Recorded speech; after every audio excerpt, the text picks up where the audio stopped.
Once we have get a bit used to this idea, then it is clear that the nth derivative of f at a, where does this lie? This is a linear map from Rn to linear maps from Rn to dot dot dot dot dot to linear maps from Rn to Rk. And I should be slightly more careful here. I should not call it a n. Let me call it a p. The pth derivative of f at a is a linear map from Rn, two linear maps from Rn, two linear maps from Rn, two dot dot dot linear maps from Rn to Rk, which is exactly what I should write this down here. And then how many L's should I have there? In the third case, I had 2 L's. In the second case, I had 2 L's. In the third case, I have 3 L's, 1, 2, and 3. In the second order derivatives, I had 2 L's. In the first order derivative, there was just an element in linear maps from Rn to Rn. So this is how many times? This is 3 times. Now, this is a major conceptual idea that is going to take some time to get used to. Okay? This is why you have to be worried about linear maps from Rn to linear maps from Rn to linear maps from Rn to Rk. And it turns out that this idea is actually very central to large parts of not just mathematics, but also physics and modern day physics and various applications that you have with this. We will come to this a bit later on. Okay? But before we go ahead, there should be some way of actually calculating what these second order derivative is, for example. So I want to get back to this statement.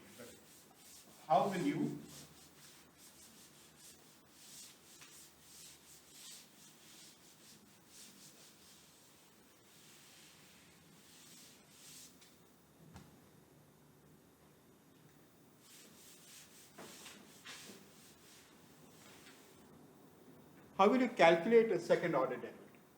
So the only way of doing this to understand what's going on is to actually try and do an example. So I'm going to write down an example.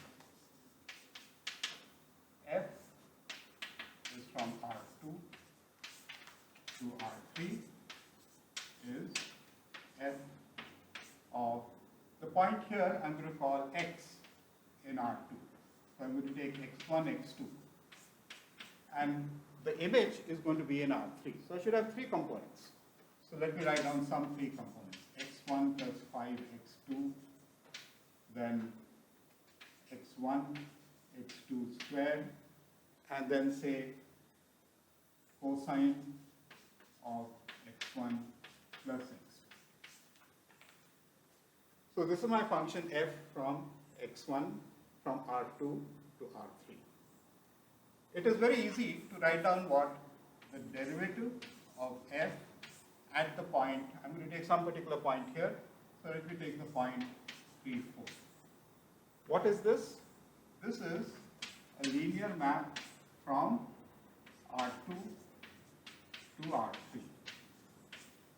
So the exercise is calculate, so this is A, calculate the derivative of f at 3, 4, evaluated at some point in R2. So I'm going to evaluate that point to be, the point of evaluation is 5 and 6. The next statement is find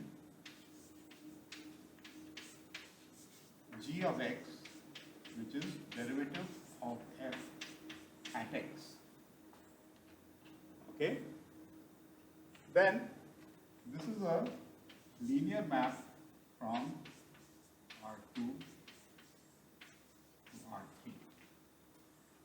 The actual exercise is calculate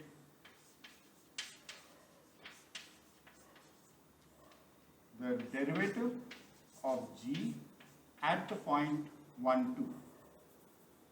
What do I have? 3, 4 here. So calculate the derivative of g at the point 3, 4.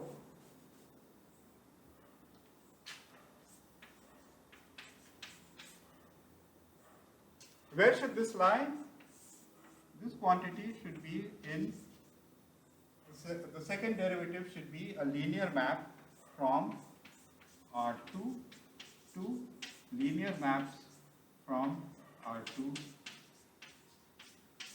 to R3. So I should evaluate this at some point in R2.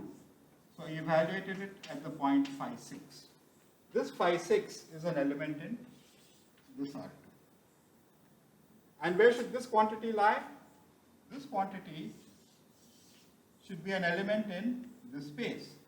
This is a linear map from R2 to R3.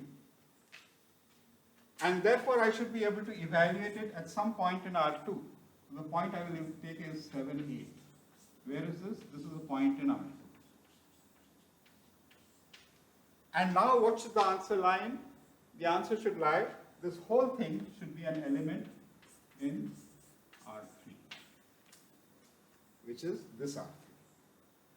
So, if you are able to do this exercise, which I am sure you will find this is another one of those exercises that are computationally extremely easy, but conceptually very difficult.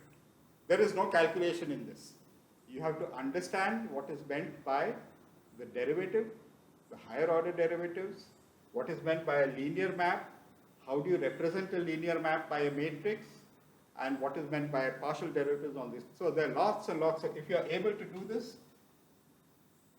which very few of you will be able to do, but try to evaluate the derivative of g at a point, evaluate it at a point, evaluate it at a point. And the answer you will get is an element in R. So you can of course do this in any Rn to Rk. And as the dimensions grow, this is going to get obviously more and more involved. It is not complicated, but the conceptual idea remains the same. So I hope you'll spend some couple of hours trying to figure out what this quantity